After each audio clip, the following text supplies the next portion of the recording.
પછી ઘુવડ તેણે બનાવેલી પાંખોને ચીનની ચકલીની પાંખો સાથે ચોંટાડી દે છે. લો, થઈ ગયું કામ. હવે તું રેસ જીતી લઈશ મારી વાલી, અને બધાને પોતાની હિંમત બતાવી દઈશ. હવે તું જા અને જીતીને તારા ઘુવડ અંકલનું નામ રોશન કર. તમારો ખૂબ ખૂબ આભાર ઘુવડ અંકલ. હું તમને જીતીને જ બતાવીશ અને તમારું અને મમ્મીનું નામ રોશન કરી દઈશ.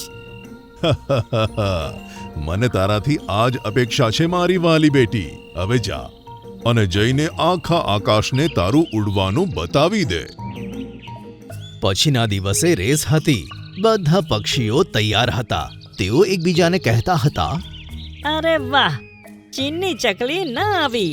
લાગે છે તને ખબર પડી ગઈ છે કે તે ઉડી નહીં શકે, તેથી તે જાતે જ રેસમાં ભાગ લેવા ન આવી.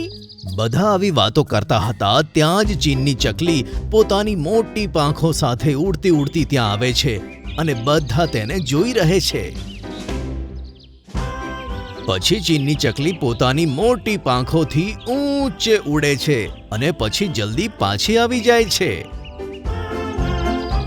જોનારા પક્ષીઓ તો જોર જોરથી તાળીઓ વગાડે છે અને કહે છે, સાચે જ હિંમત કરવા વાળાની હાર નથી થતી. આજે ચીનની ચકલીએ આ ખરેખર સાબિત કરી બતાવ્યું. તો બાળકો, કેવી લાગી આજની વાર્તાની શીખ? વાર્તાઓ પરથી તમે શું શીખ્યા? કાકા, અમે શીખ્યું છે કે હિંમત કરવા વાળાઓની હાર નથી થતી. જો આપણે કોઈ પણ કામ મન લગાવીને કરીએ તો ભગવાન કોઈના કોઈ રૂપમાં આપણી મદદ જરૂર કરે છે. જેમ ઘુવડ બનીને ચીનની ચકલીની મદદ કરી અને તેની પાંખો બનાવી દીધી.